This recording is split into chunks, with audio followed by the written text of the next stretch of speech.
Hello viewers, welcome to Road to Success YouTube channel. Last classல exercise 2.3ல உள்ள first 5 problems பார்த்தோம். அதுக்கான link டிஸ்கிரிப்ஷன்ல கொடுத்துருக்கேன், போய் செக் பண்ணிக்கோங்க. இன்னைக்கான கிளாஸ்ல exercise 2.3ல உள்ள balance 5 sums பார்க்கலாம். அதுல 6th problem பாருங்க. What is the time 15 hours before 11 pm? நம்ம இது வரைக்குமே வந்துட்டு ஒரு குறிப்பிட்ட ஒரு டைம் கொடுத்துருப்பாங்க, குறிப்பிட்ட ஒரு ஹார்ஸ் கொடுத்து ஒரு டைம் கொடுத்து அது இதுக்கப்புறம் வந்துட்டு எவ்வளோ அப்படின்னு தான் வந்துட்டு இது வரைக்கும் பார்த்தோம். சரியா? ஆஃப்டர் அப்படிங்கிற ஒரு டைமிங் தான் இது வரைக்கும் சம்லையும் பார்த்தோம், எக்ஸாம்பிள்ஸ்லையும் ஆஃப்டர் வச்சு தான் பார்த்தோம். ஆனால் இந்த சம்மில் 15 ஹார்ஸுக்கு முன்னாடி, அதாவது 11 pmலேருந்து 15 ஹார்ஸுக்கு முன்னாடி எத்தனை இருந்துச்சு அப்படிங்கிறத பார்க்க போகிறோம். சரியா? இப்போ கவனிங்க, 15 ஹார்ஸ் இதான கண்டுபிடிக்கணும். 15 கான்க்ருவன்ட் டு நம்ம வந்து எவ்வளோ நேரம் கண்டுபிடிக்கணும், முன்னாடி எவ்வளவு இருக்கு அப்படிங்கிறதான கண்டுபிடிக்கும். அதாவது ரிமைண்டர் என்ன அப்படிங்கிறத கண்டுபிடிக்கிறோம். டேஷ் மாட் இங்க ஒரு நாளைக்கு எத்தனை ஹார்ஸ், ஒரு நாளைக்கு 24 ஹார்ஸ். ஆனால் இங்கே வந்துட்டு 11 pmனு சொல்லிட்டாங்க. அப்போ ஏஎம் வந்துட்டு ஃபர்ஸ்ட் 12 ஹார்ஸ், பிஎம்ங்கிறது செகண்ட் 12 ஹார்ஸ். சரியா? இங்கே பிஎம்னு சொல்லியிருக்கனால எனக்கு பிஎம் வந்து எத்தனை ஹார்ஸ், 12 ஹார்ஸ் தான் வரும். சரியா? அதனால நான் மாடு 12 அப்படின்னு சொல்லி எடுத்துக்கிறேன். இப்போ சப்போஸ் இந்த இடத்துல வந்துட்டு உங்க ரயில்வே டைம்ல 22, 13, 15 இந்த மாதிரி கொடுத்துருந்தாங்கன்னா இங்கே மாடு 24னு சொல்லி எடுத்துக்கணும். சரியா? இந்த டைமிங்கை பொறுத்து தான் இந்த மாடலோட வேல்யூ. புரிஞ்சுதா? இப்போ நம்ம என்ன கண்டுபிடிக்கணும்னா ஆக்சுவலாக இந்த ரிமைண்டர் தான் கண்டுபிடிக்கணும். இதை நம்ம எக்ஸ்ன்னு வச்சுக்கலாம். சரியா? அப்படின்னா என்ன அர்த்தம், 15 12ஆல் டிவைட் பண்ணால் ரிமைண்டர் என்ன அப்படிங்கிறதான ஆக்சுவல் கொஸ்டின். இது வந்து இந்த இதை தான் இவங்க இவ்வளோ பெருசாக கொடுத்துருக்காங்க. சரியா? இப்போ பாருங்க, நம்ம வந்துட்டு எழுதிக்கலாம். 15 12ஆல் டிவைட் பண்ணால் என்னது, 12 1s are 12, ரிமைண்டர் வந்து 3.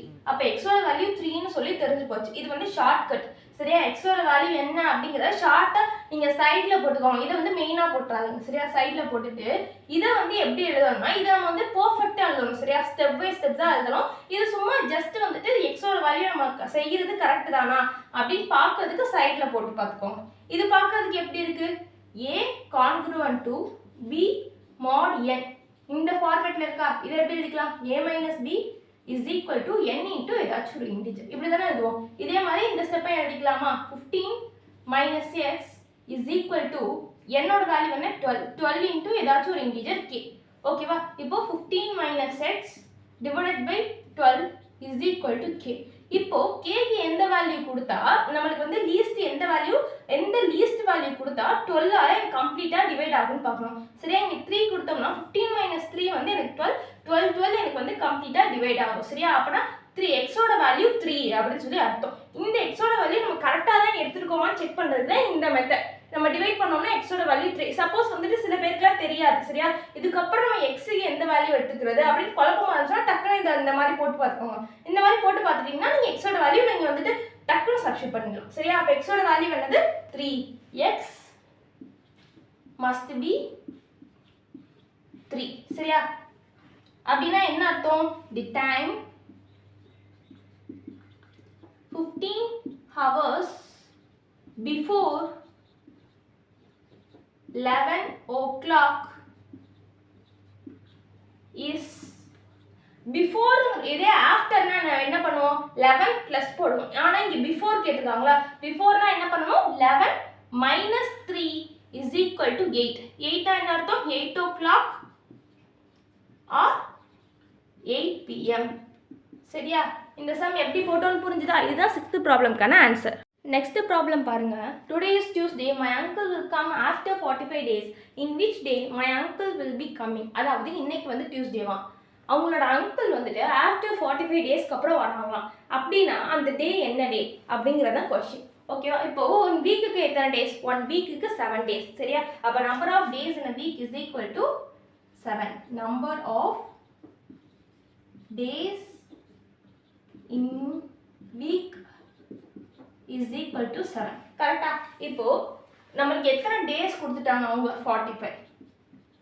கான்க்ருவன்ட் டு நம்ம வந்து கண்டுபிடிக்க வேண்டியது இதுதானே, ரிமைண்டர் என்ன அப்படிங்கிறத கண்டுபிடிக்க போகிறோம். சரியா? இன்டூ மாட் 1 வீக்குக்கு எத்தனை டேஸ்ன்னு சொன்னோம் 7. ஸோ 7ஆல் டிவைட் பண்ணிக்கணும் சரியா. இப்போ இங்கே வந்து டேஸ்ன்னு சொன்னோம்னா நம்ம வீக் எடுத்திருக்கோம் சரியா. இதே வந்துட்டு மந்த்ஸ் அப்படின்னு சொல்லிட்டாங்கன்னு வச்சுக்கோங்களேன், நீங்கள் என்ன பண்ணிக்கணும்னா மந்த் 30 அப்படிங்கிறத மாடுலோவாக எடுத்துக்கணும் சரியா. மந்த்துக்கு ஒன் மந்த்துக்கு இப்போ வந்து ஜான்வரி மந்த் கொடுத்தாங்கன்னா 31 எடுத்துக்கணும், பிப்ரவரி மந்த்துன்னு கொடுத்தாங்கன்னா 28ன்னு எடுத்துக்கணும். அந்த மாதிரி அந்த மந்த்துன்னு சொல்லி அவங்களே கொடுத்து மென்ஷனும் பண்ணிடுவாங்க சரியா. அந்த மாதிரி மென்ஷன் பண்ணிட்டா மாடுலோ மாறும் சரியா. ஓகேவா. இப்போ இது என்னங்கிறத நம்ம கண்டுபிடிக்கணும். இதை நம்ம வந்து எக்ஸ்ன்னு வச்சுக்கலாமா, எக்ஸ்ன்னு வச்சுக்கலாம். இப்போ பார்த்தாலே தெரியுது அப்படின்னா என்ன அர்த்தம், ஆனால் 45 7ஆல் டிவைட் பண்ண எக்ஸ் என்னங்கிறது ஈஸியாக கண்டுபிடிச்சிடலாம் சரியா. அப்படின்னா கண்டுபிடிக்கலாமா, என்ன வரும் 45 7ஆல் டிவைட் பண்ணால் என்னது 7 6 42, ரிமைண்டர் வந்து நம்மளுக்கு 3 கரெக்டா. அப்படின்னா என்ன அர்த்தம்னா 45 congruent to 3 mod 7 கரெக்டா. அப்படின்னா இந்த 3ங்கிறதான அர்த்தம், 3ங்கிறது தானே ஆன்சர், x = 3 அப்படிங்கிறது கண்டுபிடிச்சிச்சு. அப்படின்னா என்ன அர்த்தம்னா இந்த டியூஸ்டே இருக்குல்ல, இந்த டியூஸ்டேக்கு 3 நாளுக்கு அப்புறம் அவங்க வராங்க. அதாவது டியூஸ்டேனா என்ன, டியூஸ்டேக்கு அப்புறம் 3 நாள் கால்குலேட் பண்ணால் என்ன கிடைக்கும், வெனஸ்டே தேர்ஸ்டே ஃப்ரைடே. இந்த 3ஆவது நாள் தான் என்ன பண்ணுறாங்க அவங்க அங்கிள் வராங்களாம். அப்போனா என்னைக்கு வராங்க, ஃப்ரைடே வராங்க சரியா. 3 days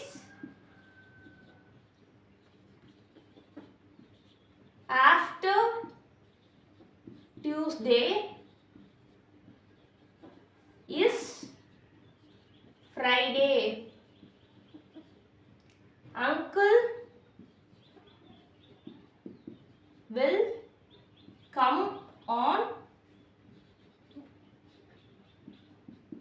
Friday. எப்படி ஃப்ரைடே சொன்னேன்னு புரிஞ்சுதா. டியூஸ்டேக்கு 3 நாளுக்கு அப்புறம் ஃப்ரைடே வருது, புரிஞ்சுதா. நெக்ஸ்ட் 8th சம் பாருங்க. Prove that 2 power n plus 6 into 9 power n is divisible by 7 for any positive integer n. அதாவது இந்த டேர்முக்கு n-க்கு பதிலாக நம்ம எந்த வேல்யூ கொடுத்தாலும் அது கிடைக்கக்கூடிய வேல்யூ 7ஆல் டிவைட் ஆகும்னு சொல்லி நம்ம ப்ரூவ் பண்ண சொல்லியிருக்காங்க சரியா. ஃபர்ஸ்ட் நம்ம n-க்கு பதிலாக நம்ம 1 கொடுக்கலாம். 1 கொடுத்தா என்ன கிடைக்கும், 2 power 1 plus 6 into 9 power 1 is equal to, இந்த இடத்துல ப்ளஸும் வந்திருக்கு மல்டிப்ளிகேஷனும் வந்திருக்கு. எது ஃபர்ஸ்ட் செய்யணும்னா மல்டிப்ளிகேஷன் தான் ஃபர்ஸ்ட் செய்யணும் சரியா. இது வந்து என்ன ரூல்னா BODMAS rule. bracket of division, multiplication, addition, subtraction. இங்க மல்டிப்ளிகேஷனும் வந்திருக்கு அடிஷனும் வந்திருக்கு. அடிஷனுக்கு முன்னாடியே மல்டிப்ளிகேஷன் வந்தனால நம்ம மல்டிப்ளிகேஷன் முதல்ல செய்யணும் சரியா. 2 plus 6 9s are 54. 2 plus 54 என்னது 56. 56 வந்து எனக்கு 7ஆல கண்டிப்பா டிவைட் ஆகும். 7 8s are 56. So 56 is divisible by 7. எழுதியாச்சா. இப்போ n equal to நம்ம 1 2 3ன்னு சொல்லிட்டு எல்லா நம்பர்ஸையும் நம்மளால அப்ளை பண்ண முடியாது. ஏன்னா வந்துட்டு நம்பர்ஸ் வந்துட்டு நம்மளுக்கு மேக்ஸில் வந்துட்டு ஒரு முடிவே இல்லாதது தானே. எந்த நம்பர் எடுத்தாலும் அதுக்கு அடுத்து ஒரு நம்பர் வந்துட்டே தான் இருக்கும் சரியா. அதனால நான் என்ன பண்ணிக்கிட்டேன்னா n is equal to kன்னு சொல்லி ஒரு வேரியபிள் எடுத்து நான் ஃபர்ஸ்ட் ப்ரூவ் பண்ணிக்கிறேன். when n is equal to k, ஓகேவா. n is equal to kனா n-க்கு பதிலா k கொடுக்கணும். என்ன வரும் 2 power k plus 6 into 9 power k is equal to, இந்த டேர்ம் வந்துட்டு எனக்கு 7ஆல டிவைட் ஆகும் அப்படிங்கறத ப்ரூவ் பண்ணோம். is equal to 7 into 7 இன்டுனா என்ன அர்த்தம்னா 7 மல்டிபிள்ஸ் எல்லாமே எனக்கு வந்து இது டிவைட் ஆகும் சரியா. இப்போ 7 இன்டு ஏதாச்சும் ஒரு நம்பர் வந்துச்சுன்னா இப்போ 7 into 1 7ஆல டிவைட் ஆகும். 7 into 2 14ஆல டிவைட் ஆகும். 7 3s are 21 21ஆல டிவைட் ஆகும். அந்த மாதிரி 7 மல்டிபிள்ஸ் எல்லாமே எனக்கு டிவைட் ஆகும்னு அர்த்தம், புரிஞ்சுதா. அப்போ 7 into ஏதாச்சும் ஒரு நம்பர் வரதுனால நான் mன்னு எடுத்துக்கிறேன். mங்கிறது ஒரு ஸ்கேலாரா குறிக்குது. ஸ்கேலார்னா ஒரு நம்பர்ஸ்னு அர்த்தம். நம்பர் சிஸ்டம் எல்லாமே ஸ்கேலாரா ரெப்ரசென்ட் பண்ணுதுன்னு அர்த்தம், புரிஞ்சுதா. இப்போ எழுதியாச்சு. இங்கே கவனிங்க, இந்த ப்ளஸ்ல இருக்குல்ல 2, இது இந்த சைடு போனுச்சுன்னா எப்படி மாறும், 7 minus 2k மாறுமா பாருங்க. 6 into 9k is equal to 7m minus 2k அப்படின்னு சொல்லி ஒரு கரெக்டா. இதை வந்து நான் எப்படி எடுத்துக்கிறேன்னா ஃபர்ஸ்ட் ஈக்குவேஷனாக எடுத்துக்கிறேன். இப்போ n is equal to k plus 1 கொடுக்க போகிறேன். ஏன் k plus 1 கொடுக்க போகிறேன் அப்படின்னா, இப்போ நீங்கள் ஒரு நம்பர் இப்போ 3 எடுத்தீங்கன்னா நெக்ஸ்ட் நம்பர் நம்மளுக்கு என்ன வரும் 4 வரும் கரெக்டாக. இப்போ 3 எடுத்தோம்னா 4 வரும், 4 எடுத்தோம்னா 5 வரும், 6 எடுத்தோம்னா 7 வரும். அப்போது ஒரு நம்பர் எடுத்தோம்னா அதுக்கு அடுத்து உள்ள நம்பர் வந்துட்டு நம்மளுக்கு ப்ளஸ் 1ஆக தானே இருக்கும். அப்போ கேக்கு நீங்கள் எந்த வேல்யூ கொடுத்தாலும் அதுக்கு அடுத்து வரக்கூடிய வேல்யூ வந்துட்டு k plus 1ஆக தான் இருக்கும். ஸோ நான் k கண்டுபிடிச்சா k plus 1க்கும் நான் கண்டிப்பாக கண்டுபிடிச்சாகணும் சரியா. அப்போ when n is equal to k plus 1 ஓகேவா? இப்போ என்னுக்கு பதிலாக k + 1 சப்ஸ்டியூட் பண்ணணும். 2 power k + 1 plus 6 into 9 power k + 1 கரெக்டா is equal to 2 power k + 1 plus 6 into இந்த 9 பவர் k + 1 நான் எப்படி எழுதிக்கிறேன்னா 9 பவர் k இன்ட்டு 9 பவர் 1ன்னு சொல்லி எழுதிக்கிறேன். ஏன் இப்படி எழுதிக்கிறேன்னா இங்கே கவனிங்க a power x into a power y நம்ம a பவர் x ப்ளஸ் ஒய்ன்னு சொல்லி எழுதிக்கலாம். ஏன் எழுதிக்கலாம்னா பேஸ் ஈக்குவலாக இருந்தால் பவர் ரெண்டையே நம்ம ஆட் பண்ணிக்கலாம். அப்போ a பவர் x ப்ளஸ் ஒய்யையும் நம்ம a power x into a power ஒய்னு சொல்லி பிரிச்சுக்கலாம் தானே. அப்படின்னா 9 பவர் k ப்ளஸ் 1 நான் எப்படி எழுதிக்கலாம்னா 9 பவர் k இன்ட்டு 9 பவர் 1ன்னு சொல்லி எழுதிக்கலாம். இதுதான் நம்ம இங்கே எழுதிக்கோம். ஓகேவா? இங்கே நெக்ஸ்ட் ஸ்டெப் என்ன வரும் 2 power k + 1 plus 6 into 9 power k இருக்குல்ல இந்த டேர்ம் பார்க்குறதுக்கு எப்படி இருக்கு ஆல்ரெடி ஃபர்ஸ்ட் ஈக்குவேஷன் கண்டுபிடிச்சோம்ல அதை பாருங்க. ஃபர்ஸ்ட் ஈக்குவேஷனில் 6 into 9 power k is equal to 7m - 2kன்னு சொல்லி கண்டுபிடிச்சிருக்கோம். கரெக்டா? அதை வந்துட்டு இங்கே கொண்டு சப்ஸ்டியூட் பண்ணிக்கலாமா 6 இன்ட்டு 9 பவர் kக்கு பதிலாக 7m - 2k இன்ட்டு 9 இது வந்து மொத்தமாக தான் 9 சரியா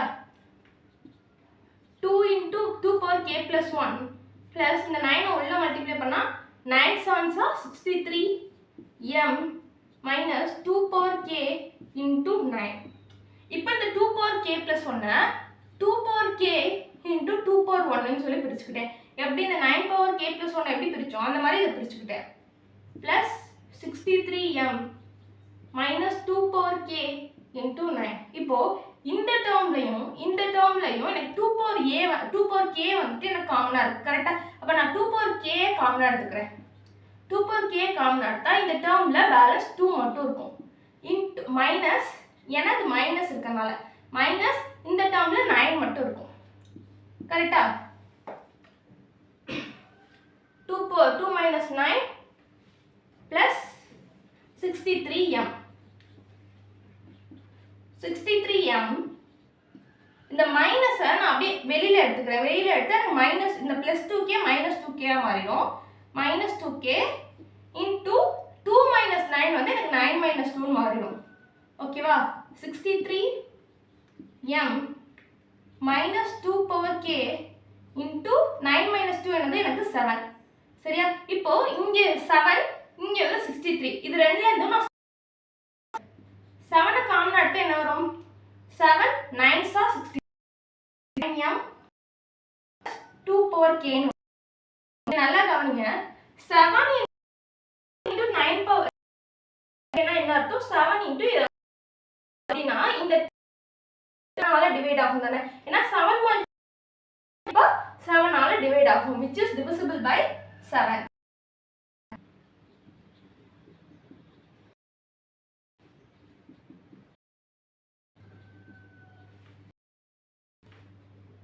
ஓகேவா 2 power n 6 into 9 is divisible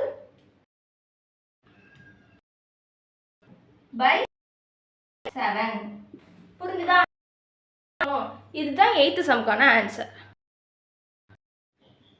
next 9th problem பாருங்க. Find the remainder when 2 power 81 is divided by 17. அதாவது 2 power 81 17 ஆல் டிவைட் பண்ணால் ரிமைண்டர் என்ன அப்படிங்கிறதான கொஸ்டின். அப்படின்னா என்ன அர்த்தம்னா 2 power 81 congruent to ரிமைண்டர் என்ன அப்படிங்கிறது கொஸ்டின் mod 17. ஓகேவா ரிமைண்டரை நம்ம ஒரு எக்ஸ்ன்னு வச்சுக்கலாமா எக்ஸ்ன்னு வச்சுக்கலாம். இதுதான் ஆக்சுவல் கொஸ்டின். இதுதான் இவங்க வந்துட்டு இவ்வளோ வேர்டிங்ஸ்லாம் கொடுத்துருக்காங்க.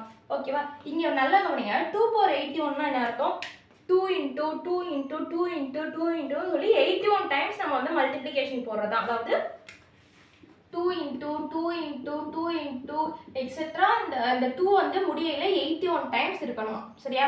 இதுதான் வந்துட்டு இந்த 2 power 81 சொல்லியிருக்காங்க. ஆனால் நம்ம 81 தடவை நம்ம வந்துட்டு கவுண்ட் பண்ண முடியுமா ரொம்ப டைம் ஆகும்ல. அதாவது 2 into 2 ஸ்கொயர்னா நம்ம ஈஸியாக எழுதிடலாம் 4 அப்படின்னு சொல்லி 2 கியூப்னா 8ன்னு சொல்லி எழுதிடலாம். அதை தாண்டி போகையிலே நம்மளுக்கு வந்துட்டு என்ன ஆகிடுதுன்னா கூட வந்துடும் சரியா. இது 81 டைம்ஸ்னா ரொம்ப லேட் ஆகும் சரியா 1 ஹவருக்கு மேலே ஆகும். அதனால் நம்ம எப்படி ஈஸியாக கால்குலேட் பண்ணுறது சொல்லி பார்க்கலாம். இந்த 81 நான் எப்படி எழுதிக்கிறேன்னா 2 பவர் பிரிச்சுக்கிறேன் 40 + 40 plus 1 அப்படின்னு சொல்லி பிரிச்சுக்கிறேன். is congruent to x mod 70. இது பார்க்கறதுக்கு எப்படி இருக்குன்னா a power x plus y plus z ன்னு இருக்கு. இது எப்படி எழுதிக்கலாம்னா a power x into a power y into a power z ன்னு சொல்லி எழுதிக்கலாம். சரியா? a power x plus y plus z இருந்துச்சுன்னா a power x, a power y, a power z ன்னு சொல்லி எழுதிக்கலாம். கரெக்டா? அப்படியே 2 power 40 plus 40 plus 1 னா 2 power 40 into 2 power 40 into 2 power 1 அப்படின்னு சொல்லி எழுதிக்கலாம். ஓகேவா? is congruent to x mod 17. ஓகேவா? எழுதியாச்சு. இப்போ 2 power 40 நான் 2 power 4 the whole power 10 அப்படின்னு சொல்லி எழுதிக்கிறேன். இதை 2 power 4 into whole power 10 ன்னு சொல்லி எழுதிக்கிறேன். இது 2 power 1 congruent to x mod 17. ஓகேவா? இந்த 2 power 4 வேல்யூ என்ன? 2 power 4 வந்து 16. 16 power 10 into 16 power 10 into 2 congruent to x mod 17. ஓகேவா? இப்போ இந்த 10 நான் எப்படி எழுதிக்கிறேன்னா 16 ஸ்கொயர் into 5, அதாவது 2 5 10 இருக்கு. அந்த 10 நான் வந்து 2 into 5 ன்னு சொல்லி வச்சுக்கிறேன். into 16 square into 5 into 2 congruent to x mod 17. ஓகேவா? இந்த ஸ்டெப் எப்படி போட்டேன்னு புரிஞ்சுதா? இப்போ 16 ஸ்கொயர் என்னது? 16 ஸ்கொயர் வந்து 256. ஓகேவா? அப்போ 256 whole power 5 into 256 whole power 5 into 2 congruent to x mod 17.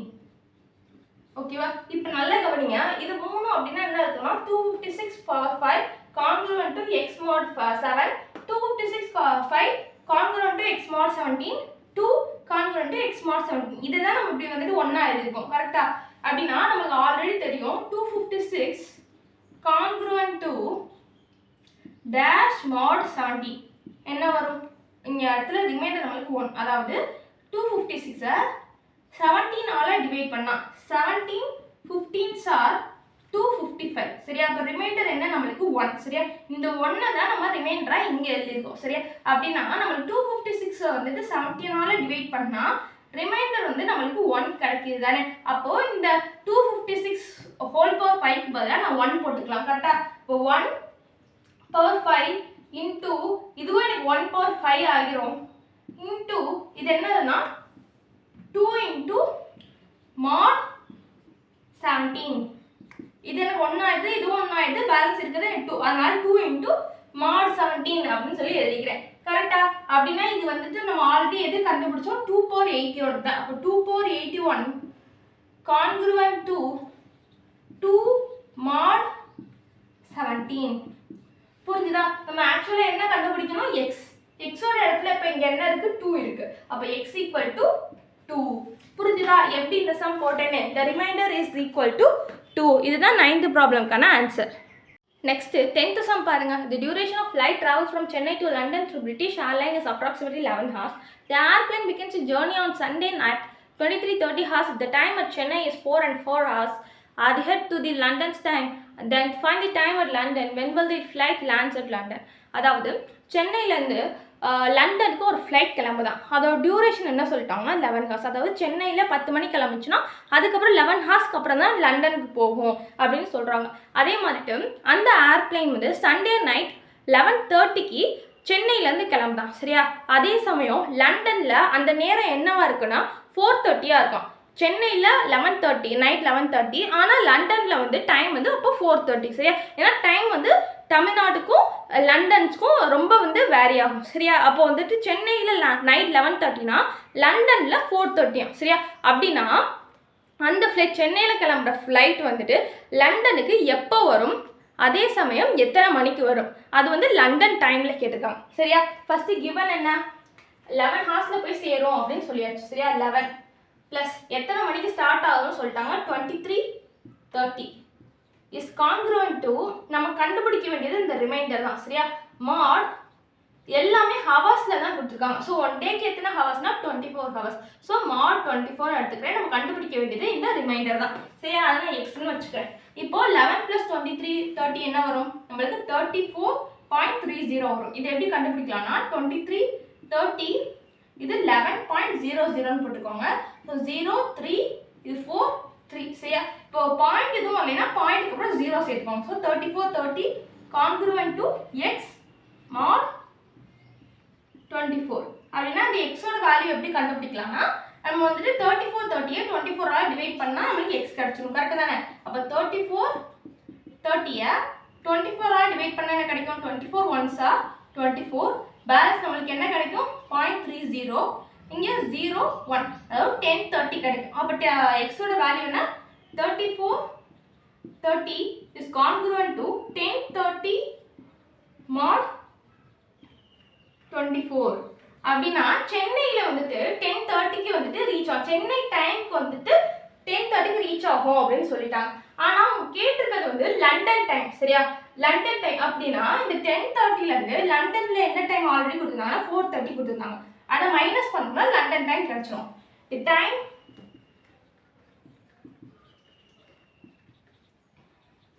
To reach London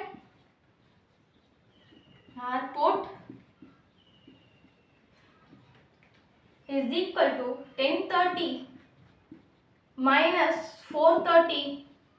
என்ன வரும்? 10:30 minus 4:30 6. சரியா? 6 am. 6 am க்கு கொண்டு வருமா? அதாவது நெக்ஸ்ட் டே 6 am. சரியா? நெக்ஸ்ட் டேனா என்ன அர்த்தம்? சண்டே கத்து என்னது? மண்டே.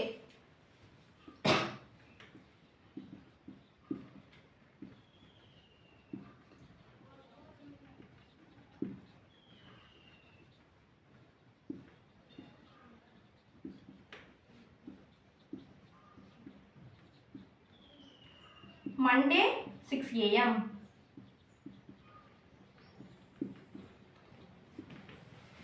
அவ்வளோதான் இந்த சம்முக்கான ஆன்சர். Thank you viewers. இன்னைக்கான கிளாஸில் எக்ஸசைஸ் 2.3ல உள்ள பேலன்ஸ் 5 சம்ஸ் பார்த்தோம். நெக்ஸ்ட் கிளாஸில் எக்ஸசைஸ் 2.4க்கு ரிலேட்டாக உள்ள கான்செப்ட் எக்ஸாம்பிள் பார்க்கலாம். அதுக்கு நம்ம யூடியூப் சேனலை சப்ஸ்கிரைப் பண்ணிக்கோங்க.